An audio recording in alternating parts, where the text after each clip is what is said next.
I bought this laptop with my own money. If you saw the thumbnail and read the title, then yes, I believe that this laptop is the best value for your money today. But it is not for everyone. Do also keep note that I don't know what kind of tariff that the orange guy is going to impose and affect the prices. So let me share you my part of the story first, and do remember to keep note that this is before all of the tariff BS and whatnot. So hit that like and subscribe button and we'll dive right into the story. So a few weeks ago, when we did a video about the ASUS ZenBook A14 with the Snapdragon X series of chipsets, we also compared it with the M1 MacBook Air. That M1 MacBook Air that I was using has a dead pixel. It's kind of bunged up a little bit at one of the corners, and the battery life isn't particularly stellar as it was when it was still brand new. And yet, it still ran the best compared to the Snapdragon X series of chips when compared with the M1 chip that was already like 4.5 years old at that point. That revelation alone made me think, maybe it's time to get a new laptop. I love the ASUS ZenBook A14's build since it's super lightweight, has a fantastically beautiful OLED screen, and that Snapdragon X chip offered superb battery life but obviously had performance and app compatibility issues. And let's not forget that the price of that laptop is 5,999 ringgit Malaysia, which is super high. The next best thing is a laptop with the Lunar Lake chips, aka the Intel Core Ultra Mobile Processor Series 2, specifically the Intel Core Ultra 7 processor 258V. Those Lunar Lake chips offered great battery life too, compared to what we are getting on the Snapdragon X chips, but without the app incompatibility issues. But the lowest price that I could find for a laptop that is equipped with the Intel Core Ultra 7 258V is 4,439 ringgit Malaysia, and that is already after a discount. Just to add another point here, the operating system. I switch between Windows 11 and macOS on a daily basis, and I also use a KVM. If you want to learn more about KVMs, we do have another channel where I talked about KVMs from top to bottom like about a year or two ago, but all of the information is still relevant today. Now, Windows 11 and macOS. I personally prefer to do my work on macOS, so it's a personal preference of mine, and yours will definitely differ. And that made me re-evaluate my purchasing options and look at Apple's website. At that time, the M4 MacBook Air had just launched and its price was super aggressive. At just 4,499 ringgit Malaysia, I can get the base model M4 MacBook Air already. But we have to look at the RAM and storage, and there's actually two ways to look at this. The first perspective is that the base model M3 MacBook Air from the last generation had only 8 gigs of RAM. Apple essentially doubled the RAM on the base model M4 MacBook Air, but it still retained the price, and also unfortunately Apple retained the 256 gigs of storage as well. The second perspective is to compare it with other Windows laptops of around the same price. We are getting more RAM, yes, but the RAM management method is different between macOS and Windows. Yes, I'm aware of the meme where it says 8 gigs of RAM on Mac is like 16 gigs or something like that. Yeah, that is because of the difference in terms of RAM management on the operating system. The biggest problem though is the storage capacity. Others are offering a terabyte of storage, meanwhile, Apple is still offering 256 gigs. Yeah. It's an even bigger turn-off if we want to upgrade the M4 MacBook Air to 512 gigs of storage. Apple, with their infinite genius, wants us to upgrade the M4 chip to have more cores if we want 512 gigs of storage. And that bloats up the price even more.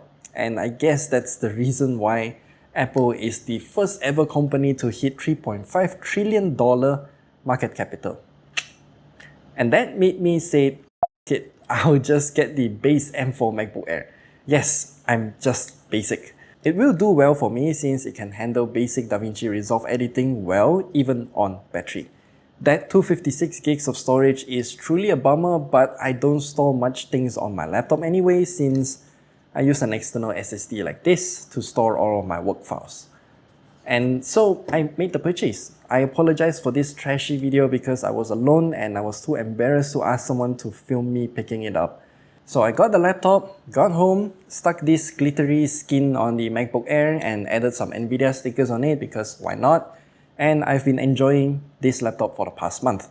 It is such a big upgrade over the M1 MacBook Air, not in terms of performance or battery life, but in terms of the tactile and bouncy keyboard with longer travel distance, the nicer, brighter display that has a notch in the middle, and also the design.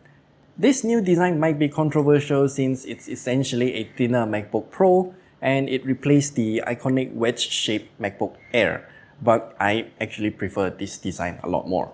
And oh, this laptop also has MagSafe 2, which is great, but I'm just too lazy to bring another cable out. Apple does offer the option to also let us buy a higher wattage power brick for the MacBook Air too.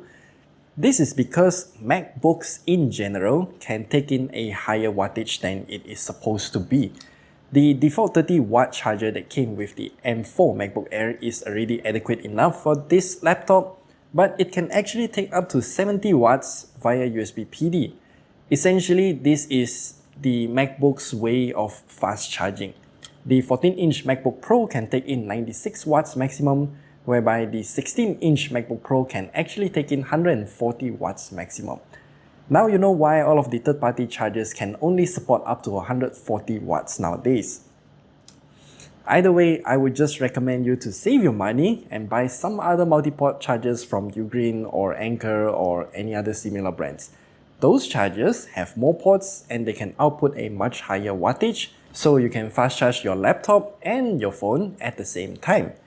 Oh, one more thing that I need to highlight is the speaker quality. Yeah, out of all the laptops that I have encountered, MacBooks have stellar speaker quality.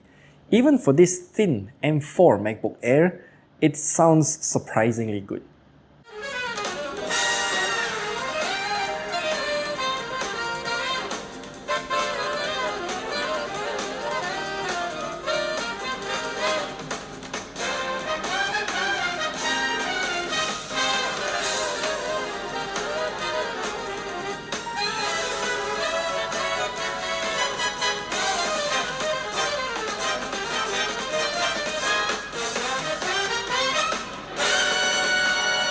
Of course, I lose the ability to play games on the go. While there are games that are available on Macs like Wuthering Waves, Hades, Assassin's Creed Mirage, Android game emulation through BlueStacks Air, and many others, this M4 MacBook Air is passively cooled. And like any other smartphones out there, the sustained performance for passively cooled devices aren't particularly good. This is no exception, and despite the entire laptop chassis being made out of a single block of CNC aluminum, thermal throttling will happen. And that is why I think that the M4 MacBook Air is still the best valued laptop right now, but it is not for everyone. If you're okay with having 256 gigs of storage and macOS, then this is actually a fantastic deal. Of course, macOS is not perfect and you need a lot of utilities to make it actually work properly, and we will talk about that in another video, so do hit that like and subscribe button as I'll be sharing all of the utilities that I use on macOS to make my workflow as seamless and as productive as possible. I think that's a good way to put it. Yeah, we'll see you guys in the next video.